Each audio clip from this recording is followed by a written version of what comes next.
And that guy says, okay, they paid me, but when somebody wants to pay, and let's say somebody from Florence wanted to buy a lot of silk. Silk Road those days passed through what is nowadays Turkey. This is before the discovery of the long route through Horn of Africa. So how are you going to get all those coins to Istanbul? You don't have to. You're going to basically send a message to your, you're going to give the gold to Bank de Medici, and Medici is going to send a message, a note to that guy in Istanbul, say, take this many ducats from our account and pay it to the silk merchant. That's how the banking system works.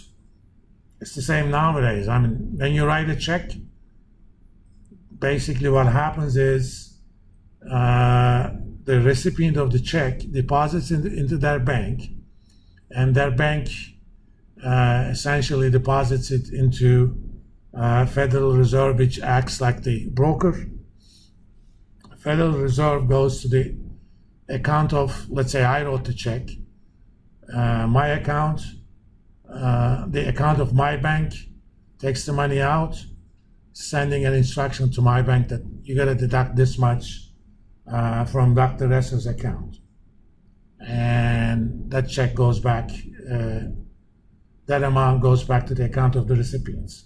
So banking system makes sure that you don't even have to have transportation costs. Now, France has a large trade deficit.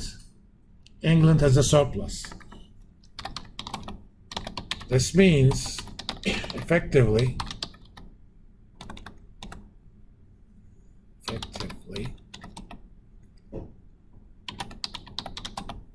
a large amount of gold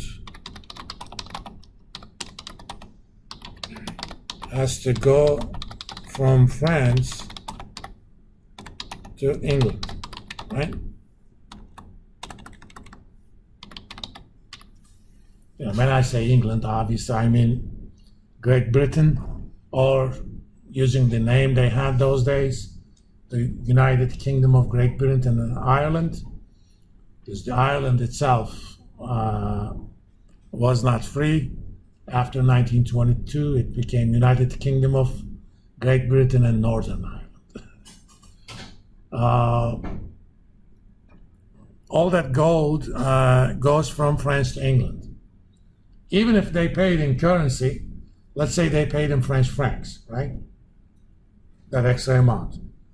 I can take that French francs and get gold. So whether or not the physical gold moved doesn't matter. Effectively, that much gold has moved from France to England. So what happened to purchasing power of people in England? Let's say the deficit is equivalent to 1 million ounces of gold, or 1 million tons of gold. Let's say ounces. Given the fix, that's equivalent to 10 million pounds. So British people are 10 million pounds wealthier because they sold a lot more to France than they bought from them. Well, I have 10 million pounds more. Think of the nation as an aggregate, okay? People have more money now. What happens when people have more money?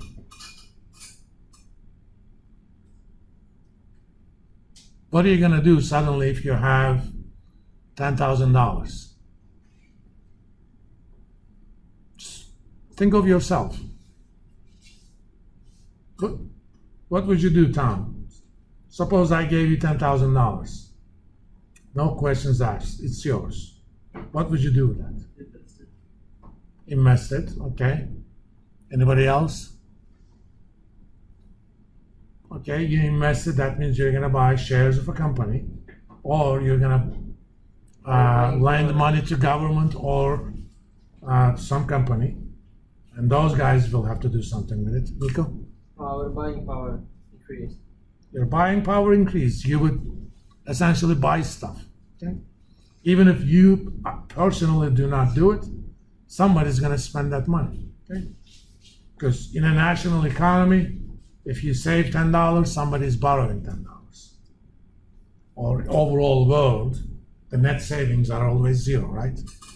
If I save $1,000, somebody is gonna get that money from me, either in terms of purchasing of shares or bonds or loans or what have you. So somebody's gonna spend that money. So the nation as a whole is gonna spend that money. Well, suddenly there is more money trying to purchase the same amount of goods. What's gonna happen? Prices going up. Prices going up where? Of those goods. Yes, but in what country? In France. No. France has sent a lot of money to England. So there is extra money in England now. Oh. That money is gonna go after the same amount of goods. Remember, prices of things can move a lot faster than production. Think about car production. Just because prices increase doesn't mean that you can increase production overnight. It takes a while. So prices of the goods are going to increase. Let's think about the same thing. So there's going to be what in England? What do we call that? Inflation. Okay. On the other hand, the mirror image is going to happen in France. There is less money in France. We had more money, but we spent those for the goods that we bought from the British.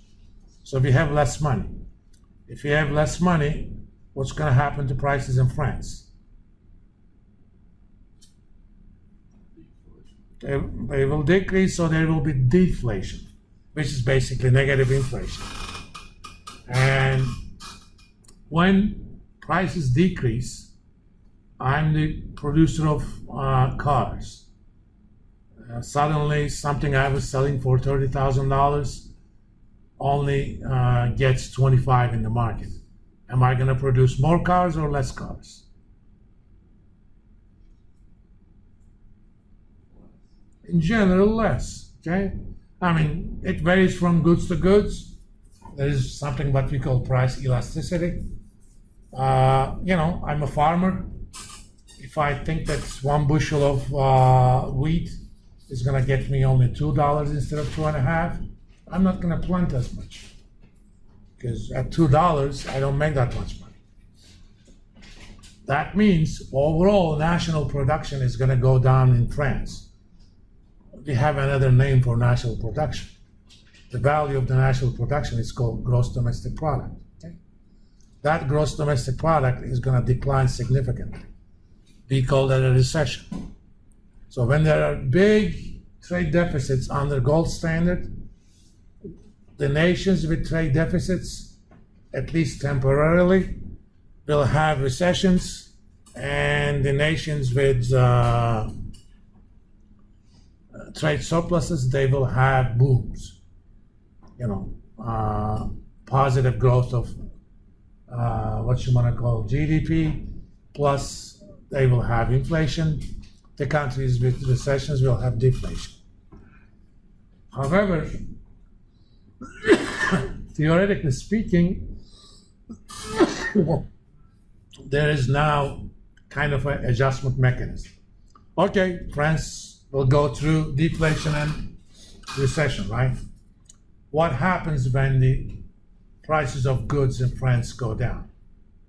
A car, let's make things simple. Let's say the exchange rate between pound and French franc was 10, so 1 British pound under gold standard fix got you 10 French francs. Something that was selling for 20 French francs, which is equivalent to 2 British pounds, now is selling for 10 francs, okay? Which is equivalent to 1 British pound.